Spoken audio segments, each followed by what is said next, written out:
А супруги алкоголиков больше невротики, чем сами алкоголики.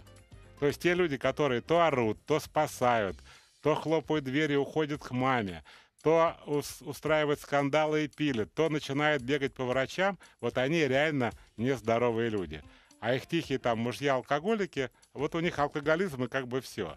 Поэтому, друзья мои, оставьте вашего партнера-алкоголика в покое. У вас есть только два варианта.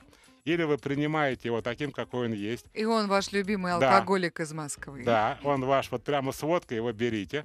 Или находите себе другого. Но этого трогать не надо. Не надо его ни лечить, ни мотать ему нервы, ни вскрывать ему мозг, не выяснять с ним отношения, не скандалить. Не надо. Бессмысленно. И, кстати, Миш, можно ли вылечить алкоголизм без ведома самого алкоголика? Нет, ой, а сколько таких людей, доброходов, которые в суп всякое дерьмо подсыпают? Да? Нет, Мгм. конечно, нельзя.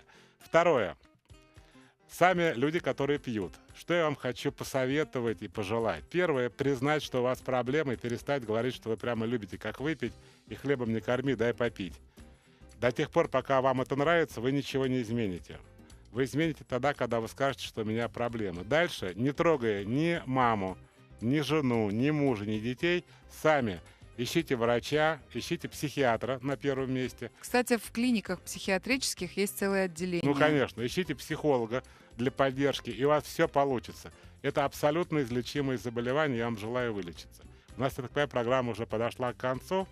Это была, Обратный отсчет да, 9, самая 8, 7. большая зависимость из тех, что мы обсуждали на этих 2 неделях. Мы прощаемся до понедельника и снова о зависимости продолжим с Михаилом в программе «Миша плюс Катя».